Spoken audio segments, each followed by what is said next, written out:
Hello students, welcome to all. मैं Kiran ma'am आज फिर आपके सामने लेकर आई हूँ 9th क्लास की कविता नंबर 4 एक फूल की चाह, जिसे लिखा है सियाराम शरण गुप्त जी ने। तो बच्चों चलिए हम जान लेते हैं सियाराम शरण गुप्त जी के बारे में। सियाराम शरण गुप्त, इनका जन्म झांसी के निकट चीर गांव में सन 1895 में हुआ था। राष्ट्रकवि मैथिली शरण गुप्त इनके बड़े भाई थे तथा पिताजी भी कविताएं लिखते थे। ये महात्मा गांधी और विनोबा भावे के अनुयायी थे, जिनका संकेत इनकी रचनाओं में हमें मिलता है। तो बच्चों ये जो कविता है ये शुरू उस समय की कविता है जब देश में महामारी का प्रचंड प्रकोप फैला हुआ था। तो कवि महामारी के प्रचंड प्रकोप का वर्णन करते हुए कहते हैं कि चारों ओर महामारी फैली हुई थी और उसके कारण पीड़ित लोगों की आंखों से आंसुओं की झड़ियां बह रही थी। उनके हृदय चिताओं की भांति धधक रहे थे। सब लोग दुख के मारे बेचैन थे और अपने बच्चों को मरा हुआ देखकर माताओं के कंठ से करुण रुदन का स्वर निकल रहा था और वातावरण बहुत ही हृदय विकारक था। पूरी चारों ओर हाहाकार मचा हुआ था। और बच्चों आज भी हम उसी अवस्था से गुजर रहे हैं। आज भी हमारा देश एक भीषण महामारी के प्रकोप से ग्रसित है और आज भी हम वही सिचुएशन आज हम देख रहे हैं। तो बच्चों उस महामारी से सारे लोग पीड़ित थे, सारी माताएं जो है वो रुदन कर रही थी, सारे लोग जो है वो रुदन कर रहे थे, रो रहे थे, बिलख रहे थे।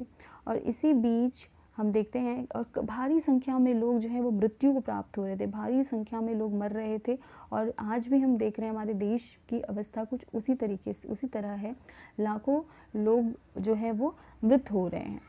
इसी बीच बच्चों हम देखते हैं कि सुखिया पिता जो है वो ये सभी चीज़ों से बहुत डरा घबराया हुआ है, इस महामारी के प्रकोप से बहुत ही भयभीत है और वो चाहता है कि सुखिया जो है वो घर से बाहर ना निकले, वो खेलने ना जाए। और बार बार अपनी बेटी को कह रहा है कि बेटी खेलने मत जा। लेकिन बेटी है कि उसके पैर जो हैं वो घर में टिकते नहीं और वो इतनी चंचल है कि वो घर में नहीं रुकती और बार बार अपने दोस्तों के साथ खेलने के लिए निकल पड़ती है। पिता सुखिया के इस बचपने से बहुत ज़्यादा भयभीत है कि और उसे यह भय है कि कहीं सुखिया भी इस भीषण महामारी के चपेट में ना आ जाए, किसी तरह मैं अपनी बच्ची को इस महामारी से बचा लूँ। तो इस तरह से हम देखते हैं कि वह सुखिया को घर से बाहर निकलने नहीं देता। बच्चों हम देखते हैं कि कुछ समय बाद पिता को जिस चीज़ का डर लग रहा है वह उस घटना घट जाती है और सुखिया जो है वह महामारी से, वो बीमारी से वो ग्रसित हो जाती है। यहाँ पर कविता जब आप पढ़ेंगे बच्चों तो उसमें उसकी कंडीशन दिखाई गई है कि धीरे धीरे सुखिया का गला सूखने लगता है, उसकी आवाज़ कमज़ोर होने लगती है, उसके शरीर के सभी अंग ढीले पड़ जाते हैं और पिता निराशा में, चिंता में डूबा हुआ है कि मैं क्या करूं, किस तरह से मैं अपनी बच्ची को बचाऊं। मरणासन बेटी अपने पिता से कहती है कि उसे मंदिर से देवी के प्रसाद का एक फूल लाकर दे। पिता असमंजस की स्थिति में है। एक ओर वह अपनी बेटी की अंतिम इच्छा पूरी करना चाहते हैं तो दूसरी ओर वह अछूत होने के कारण मंदिर में कैसे प्रवेश करेगा वह यह सोच रहा है। बच्चों आप इससे तो ये आपको समझ में आ गया हो कि ये जो पाठ है ये छुआछूत पर आधारित है, क्योंकि पिता जो है भयभीत है कि वह मंदिर में प्रवेश कैसे करे क्योंकि वह अछूत है। तो प्रस्तुत पाठ ये जो गुप्त जी की ये जो कविता है ये छुआछूत की समस्या पर केंद्रित है और एक मरणासन अछूत कन्या के मन में ये चाह उठती है कि मरने के पहले वह देवी के चरणों में अर्पित किया हुआ एक फूल उसे प्राप्त हो जाए। और वो अपने पिता से कहती है कि मेरी इच्छा है कि मुझे मंदिर का एक देवी के चरणों में चढ़ा हुआ एक फूल मुझे आप लाकर दो। और पिता भी बहुत सोच में डूब गया कि वो ये काम कैसे करे। एक ओर उसकी बेटी की ये इच्छा है, अंतिम इच्छा है जिसे वो पूरी करना चाहता है, तो दूसरी ओर वो अछूत होने के कारण वो भयभीत है कि वो मंदिर में प्रवेश कैसे करेगा। अंत में बेटी की इच्छा पूरी करने के लिए वह दीप फूल लेकर मंदिर में जा पहुंचा। भक्तों की भीड़ में धक्के खाते हुए वह आगे पहुंच गया। उसने दीप और फूल माँ को भेंट चढ़ाए। बहुत धक्के खाते हुए वह मंदिर में प्रवेश कर तो लेता है और वो अपना प्रसाद भी चढ़ाता है और देवी के चरणों में भेंट किए हुए फूल भी वो उठा लेता है।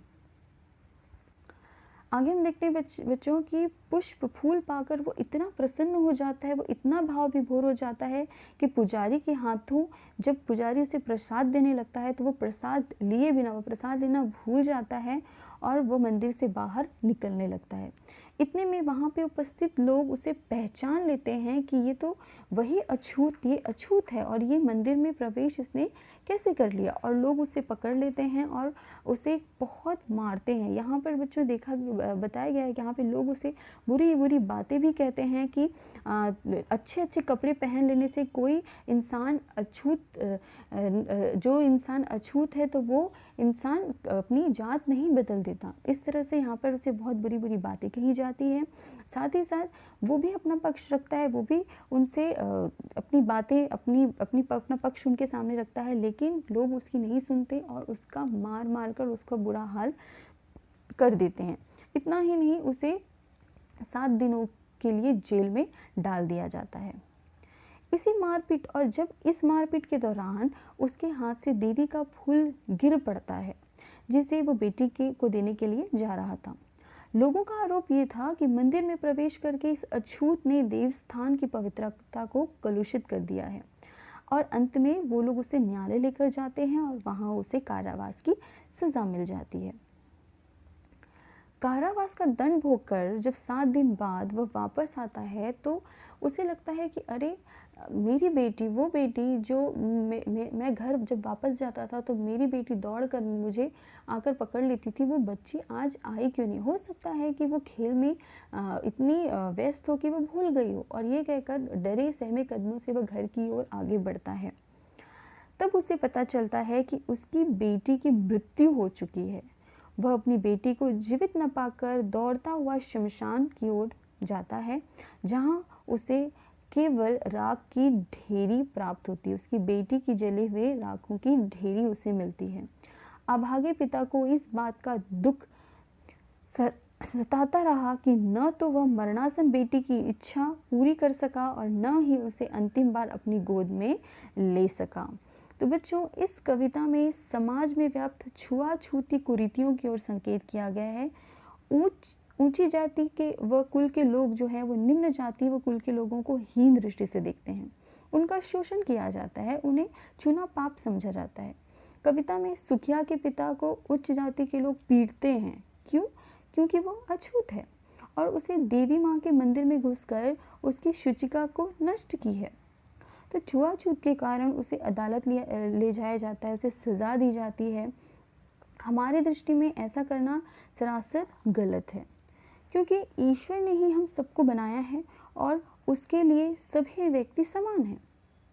ईश्वर की भक्ति का दावा करने वाले व्यक्ति ही यदि ईश्वर की भावना से परिचित नहीं हैं तो वे उसके सच्चे भक्त कदापि नहीं हो सकते, वो मात्र ढोंगी हो सकते हैं।